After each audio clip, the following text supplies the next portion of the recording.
आदित्यनाथ जी।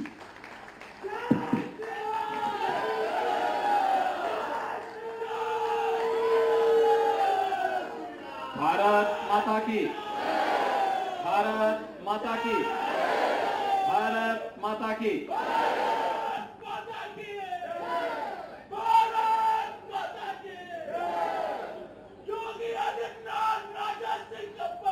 विकसित भारत संकल्प यात्रा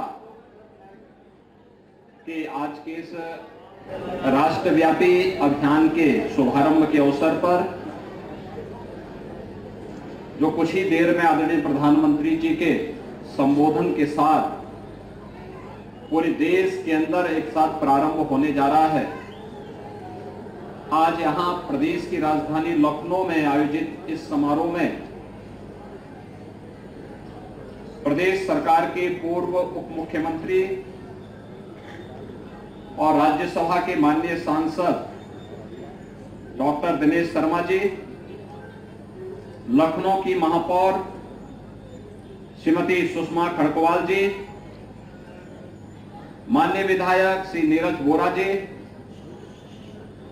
भारतीय जनता पार्टी महानगर के अध्यक्ष श्री आनंद द्विवेदी जी, प्रदेश के मुख्य सचिव श्री दुर्गा शंकर मिश्र जी, अपर मुख्य सचिव कृषि और प्रदेश में सभी कार्यक्रमों के नोडल अधिकारी श्री देवेश चतुर्वेदी जी, प्रमुख सचिव नगर विकास श्री अमृत अभिजात जी और प्रमुख सचिव गृह श्री संजय प्रसाद जी और उपस्थित सभी भाइयों और बहनों, विकसित भारत हम सबके जीवन का संकल्प बने, इस उद्देश्य से प्रधानमंत्री मोदी जी ने पिछले 9-9.5 वर्ष के अंदर देश के अंदर जो एक माहौल बनाया है, उससे जुड़ी हुई केंद्र और राज्य सरकार से जुड़ी हुई सभी योजनाएं उनमें सहायक बनी और बनने के साथ आज उनका एक भव्य स्वरूप हम सबको देखने को मिल रहा है। उस भव्य स्वरूप का दर्शन देश कर सके और उनके मन में भी इस बात का एहसास हो सके कि हां, आने वाले 25 वर्ष की कार्य योजना भारत को एक विकसित भारत के रूप में स्थापित करने की संकल्पना है और हम सब का भी उसमें योगदान होना है। इसी उद्देश्य से विकसित भारत संकल्प यात्रा कार्यक्रम का शुभारंभ 15 नवंबर को जनजातीय गौरव दिवस के अवसर पर प्रारंभ हुआ था और आज पूरे देश के अंदर प्रधानमंत्री जी स्वयं इससे जुड़े हुए कार्यक्रमों के साथ संवाद बनाने वाले हैं, उनका मार्गदर्शन प्राप्त होगा। इस अवसर पर उपस्थित आप सभी लाभार्थियों का और उपस्थित बंधुओं का, बहनों का मैं हृदय से अभिनंदन करता हूं, स्वागत करता हूं। हम सब जानते हैं हमारे यहां कोई भी अनुष्ठान होता है तो अनुष्ठान की शुरुआत ही स्वच्छता के बाद संकल्प के साथ होती है। एक संकल्प होता है, क्या हमारा संकल्प है, क्या हम किस कामना के साथ पूजा करते हैं, किस कामना के साथ हम कार्य करना चाहते हैं, वह एक संकल्प है।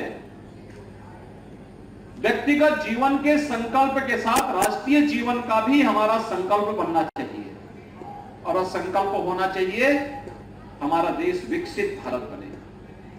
विकसित भारत का मतलब जिसमें हर व्यक्ति के जीवन में खुशहाली आ सके, उसकी आय को कई गुना बढ़ाया जा सके, कहीं भी दुख और किसी भी प्रकार के अभाव की स्थिति न होने पाए, लोगों के जीवन में कहीं भी कोई समस्या न खड़ी होने पाए। और इसके लिए आपने देखा होगा किस तरीके से कार्यक्रम हुआ। भाइयों बहनों, यह देश कहने के लिए तो 1947 में आजाद हुआ, लेकिन 1947 के बाद भी तो देश के अंदर सरकारें थी और ये सरकारें लगातार काम किए होंगे, देश का पैसा भी खर्च किए होंगे, देश के बारे में सोची भी होंगी, लेकिन दुनिया में भारत की छवि कैसे बन गई थी? भारत के बारे में लोगों की धारणा क्या थी 2014 के पहले और 2014 के बाद? आज हम देख सकते हैं। दूसरा, ये जो योजनाएं हैं, इन योजनाओं का लाभ प्रधानमंत्री आवास योजना हो, स्वच्छ भारत मिशन में शौचालय उपलब्ध, हर गरीब परिवार के घर में शौचालय उपलब्ध कराने की योजना हो, जनधन अकाउंट की योजना हो, आयुष्मान भारत की योजना हो, पीएम स्वनिधि योजना हो, ग्रामीण क्षेत्र में पीएम स्वामित्व की योजना हो, मुख्यमंत्री आवास की योजना हो, हर गरीब के पास अपना राशन कार्ड हो, या फिर और भी तमाम अन्य योजनाएं जितनी भी हैं, योजनाएं पहले क्यों नहीं चली? देश तो वही है, आय के स्रोत भी वही है। ऐसा नहीं कि मोदी जी के आने के बाद कोई अलग से कुबेर का खजाना फूटा हो और मोदी जी ने वहां से लाकर बांटना शुरू कर दिया। नहीं, पहले गरीब, सामान्य नागरिक, किसान, महिलाएं, नौजवान इस सरकार के एजेंडे के हिस्से नहीं थे। चेहरा देखकर के योजनाओं का बंदरबांट होता था, गरीब ताकता रह जाता था। अब याद करिए, पिछले 9-9.5 वर्ष में प्रधानमंत्री मोदी जी के माध्यम से देश के अंदर 12 करोड़ परिवारों को शौचालय मिले, 4 करोड़ परिवारों के आवास बने, जिनमें अकेले उत्तर प्रदेश में हम लोगों ने 55 लाख से अधिक परिवारों को एक आवास उपलब्ध करवा दिया है। लगभग 3 करोड़ परिवारों के लिए शौचालय की सुविधा उत्तर प्रदेश में दी गई है। आयुष्मान भारत के अंदर देश के अंदर 50 करोड़ लोग आयुष्मान भारत की सुविधा का लाभ प्राप्त कर रहे हैं। तो उत्तर प्रदेश में लगभग 10 करोड़ लोगों को इस सुविधा का लाभ उपलब्ध कराया जा रहा है।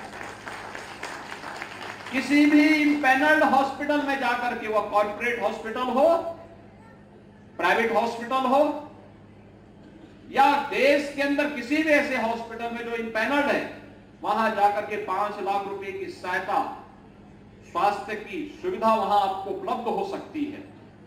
और सरकारी हॉस्पिटल में तो ऐसे भी फ्री में सुविधाएं हैं, लेकिन फिर भी जहां पर ये नहीं है, वहां पर जिन लोगों के कार्ड नहीं बन गए, हम मुख्यमंत्री राहत कोष से भी पैसा देते हैं और विधायक गण अपने विधायक निधि से भी पैसा उपलब्ध करवाने का काम करते हैं।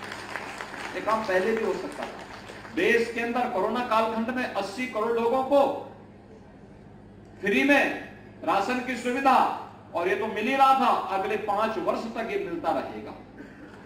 भाइयों बहनों, जब सरकार की संवेदना होती है तो गरीब के बारे में कार्य योजना बनाती है।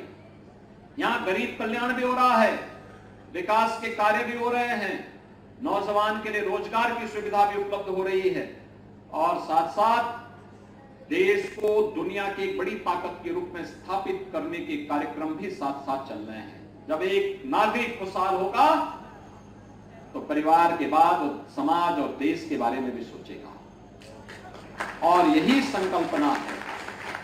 भाइयों बहनों, सरकार आपके बारे में सोच रही है, तो आपकी भी जिम्मेदारी बनती है कि प्रधानमंत्री जी ने इसके लिए 5 प्रण की बात कही है। 5 प्रण। जब देश 2047 में अपनी आजादी की शताब्दी महोत्सव मना रहा होगा, 100 साल पूरे कर रहा होगा, उस समय हमारा संकल्प क्या होना चाहिए कि हमारा देश विकसित भारत बने। एक ऐसा भारत जिसमें हर व्यक्ति के लिए सुरक्षा की गारंटी हो, हर दुनिया की खुशहाली हो, दुनिया को नेतृत्व करने वाला हो, वसुधैव कुटुंबकम के भाव के साथ दुनिया को अपने साथ ले चलने की सामर्थ्य रखता हो, कोई अभाव में न हो, कहीं भी कोई भूखों न मरे, किसी के लिए राशन की सुविधा, कोई ठंड से न मरे, इसके लिए गरीबों के लिए कंबल की व्यवस्था, अच्छी शिक्षा मिले इसकी सुविधा, स्वास्थ्य की बेहतरीन सुविधा मिले इसके लिए आयुष्मान भारत की सुविधा, स्ट्रीट वेंडर के बारे में भी पीएम स्वनिधि योजना के अंतर्गत कार्य हो रहा है। रोजगार सृजन के लिए भी प्रधानमंत्री रोजगार सृजन योजना के माध्यम से कार्य में उपलब्ध कराया जा रहा है। परंपरागत हस्तशिल्पी और कारीगरों के लिए पीएम विश्वकर्मा योजना प्रारंभ की गई है। ग्रामीण क्षेत्र में लोगों को उजड़ना न पड़े, जहां पर आवास है वहीं पर उसका मकान बने, उसका मालिकाना अधिकार ही उसको प्राप्त हो जाए, इसके कार्यक्रमों को भी आगे बढ़ाने का कार्यक्रम ग्रामीण क्षेत्र में युद्ध स्तर पर चल रहा है। दिसंबर तक हम लोग 1.25 करोड़ लोगों को इसकी सुविधा का लाभ प्रदेश में दे देंगे और देश में भी इस सुविधा का लाभ लगातार देने के कार्यक्रम चल रहे हैं। और उसी दिशा से जो पंच प्रण की बात प्रधानमंत्री जी ने की है, उसमें जो पंच प्रण है उनमें से कि भारत 2047 तक एक आत्मनिर्भर और विकसित राष्ट्र बनाने के सपने को साकार करने के दृष्टि का एक संकल्प हमारा होना चाहिए। इसके लिए गुलामी की मानसिकता से उभरना, देश की समृद्ध विरासत पर गौरव की अनुभूति करना, भारत की एकता को सुदृढ़ करेंगे और देश की रक्षा करने वालों का सम्मान भी करेंगे और एक नागरिक होने के नाते अपने कर्तव्यों का निर्वहन भी करेंगे।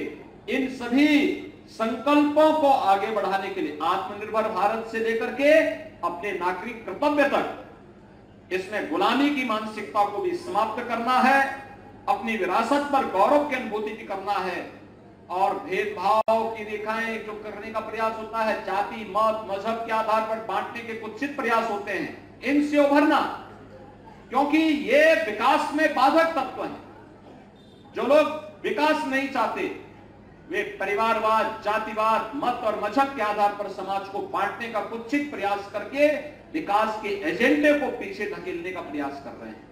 और उस विकास के एजेंडे से हटने का मतलब एक गरीब के चेहरे से खुशहाली को हटाना, और उस खुशहाली को लाने के लिए ही एक कार्यक्रम प्रारंभ हुआ है। लखनऊ के इस कार्यक्रम के साथ मुझे आपके साथ संवाद बनाने का अवसर प्राप्त हुआ है। मुझे प्रसन्नता है कि प्रधानमंत्री आवास योजना, आयुष्मान भारत योजना के साथ साथ पीएम स्वनिधि योजना से जुड़े हुए लाभार्थियों को अभी हमने यहां प्रमाण पत्र भी दिए, और साथ साथ संवाद के कार्यक्रम में महिला स्वयंसेवी समूह के स्तर पर भी एनआरएलएम ने किस तरीके से काम किया है। प्रदेश भर में हम लोगों ने इसके लिए बहुत सारे कार्यक्रम बनाए हैं। ग्रामीण क्षेत्र में हमारे पोषण मिशन से जुड़ी हुई जितनी भी योजनाएं हैं उसको हमने एनआरएलएम को ही सौंप दिया है। 60,000 महिलाएं सीधे सीधे उसमें रोजगार पाई है। बैंकिंग की सुविधा के लिए बीसी सखी की कार्य योजना हमने प्रदेश के अंदर लागू कर दी। हर गांव में एक बीसी सखी, वह गांव-गांव में लोगों के पैसे को बैंक में जमा करती है, किसी को निकालना उसके माध्यम से निकालती है, और साथ साथ गांव की बैंक की समस्या का समाधान भी कर दी है। यानी बहुत बेहतरीन काम कर रही है, बहुत अच्छा काम कर रही है, और उससे उनकी इनकम भी बढ़ रही है। प्रयास करना पड़ेगा। उस प्रयास के लिए सरकार का प्रोत्साहन आपके साथ में, सरकार का संबल आपके साथ में है, और इसी संबल को आगे बढ़ाने के लिए, जागरूकता के लिए, लोगों को जोड़ने के लिए, लोगों के मन के उन भावों को दूर करने के लिए, अरे साहब कुछ नहीं हो सकता, इससे उभरना पड़ेगा। जिन लोगों ने अच्छा काम किया है, जिनको प्राप्त हुआ है, उनको वे लोग अपनी कहानी बोलें। जिनको नहीं मिला है उनको भी मिलेगा। जो भी पात्रता की श्रेणी में होगा, हर पात्र व्यक्ति को इस सुविधा का लाभ प्राप्त होगा। इस सरकार का संकल्प है। उसी संकल्प को आगे बढ़ाने के लिए आज हम यहाँ पे विकसित भारत संकल्प यात्रा के साथ यहाँ जुड़ने के लिए आए हैं। इस अवसर पर कुछ ही देर में प्रधानमंत्री जी इस कार्यक्रम के साथ जुड़ने जा रहे हैं। मैं इस अवसर पर आप सभी का हृदय से अभिनंदन करता हूं और इस पूरे कार्यक्रम के प्रति अपनी शुभकामनाएं देते हुए अपनी वाणी को यहीं पे विराम देता हूं। मुझे विश्वास है कि हम सब प्रधानमंत्री जी के विजन के अनुरूप इस कार्यक्रम को सफलतापूर्वक आगे बढ़ाने का कार्य करेंगे। उत्तर प्रदेश में 57,000 से अधिक ग्राम पंचायतों में, 762 से अधिक नगर निकायों में ये कार्यक्रम इस वीडियो वैन के साथ जगह जगह जाकर के इस कार्यक्रम को सफलता की नई ऊंचाई तक पहुंचाने में अपना योगदान देगी। आप सभी के प्रति मेरी शुभकामनाएं। धन्यवाद। जय हिंद। बहुत बहुत धन्यवाद माननीय मुख्यमंत्री।